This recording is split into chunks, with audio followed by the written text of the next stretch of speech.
Last week it came out at 4.8. So you want to beat that 4.8 by at least 3%.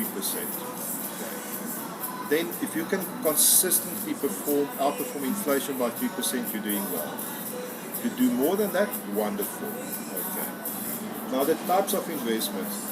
Now, needless to say, all this that I'm discussing with you is on offer from Standard Bank. Okay.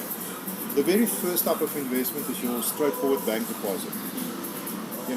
32-day notice, fixed deposit, call deposits, all of that is available. And depending on your goal again, you will, pick a fund or a type of investment accordingly. Then unit trusts, we've got local unit trusts as well as offshore unit trusts. Unit trust is where, I always say it's the same concept almost as a stokvel. People pool their money together and they hand it over to a fund manager, and the fund manager invests on their behalf. Okay. What's nice about unit trusts is very flexible. You can add to it, you can take out from it without being penalized. You can stop and start again. And you can select unit trusts in line with your own risk profile and preferences. Okay. Then endowments. Now, endowment is a much maligned product because it's been very incorrectly used over the years. You all have heard of education policies. Now, the underlying asset or structure there is an endowment.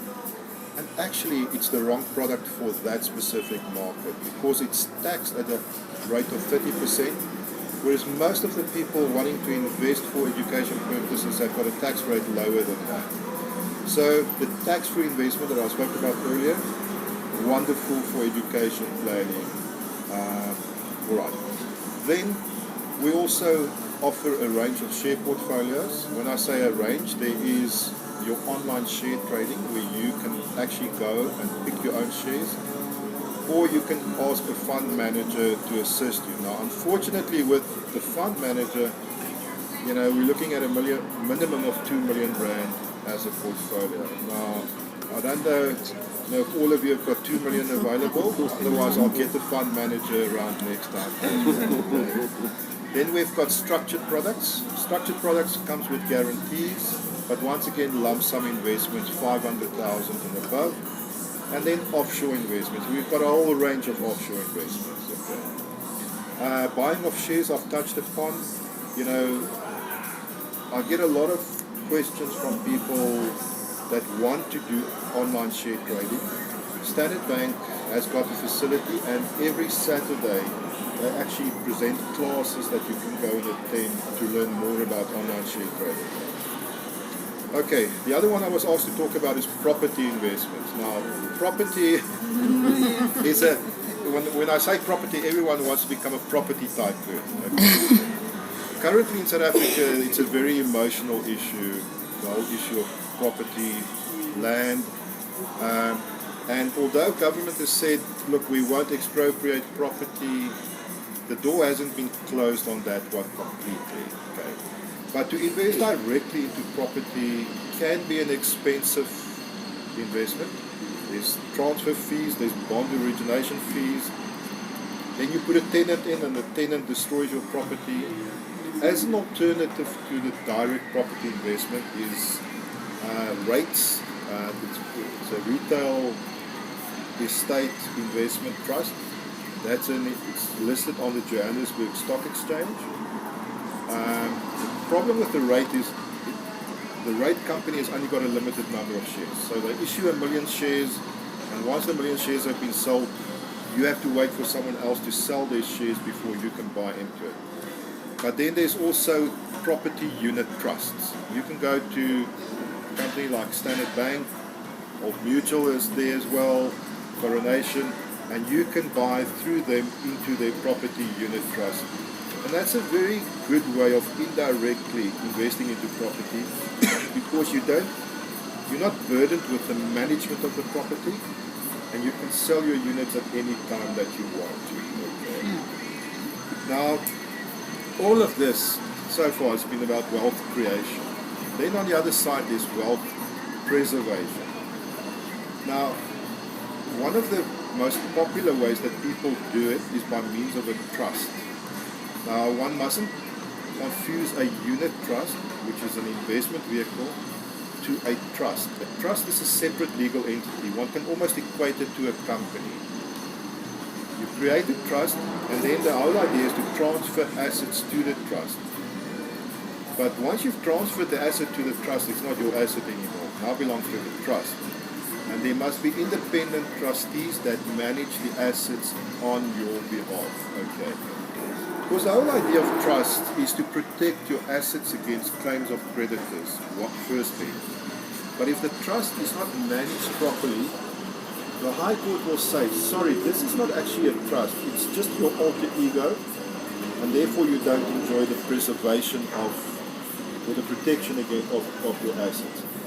It's definitely got a place from an estate planning point of view as well. When we die, each of us, our estates, our properties are subject to death taxes. Now, government has graciously said the first 3.5 million of your estate is exempt from death taxes, but you'll be surprised how quickly you surpass that 3.5 million. If you buy a property, and then the other one, life assurance. Life assurance is very important, crucial, but it adds to your estate value. And if you've got a life assurance policy of 5 million rand, for example, your estate is dutiable. Everything above 3.5 million is taxed at 20%.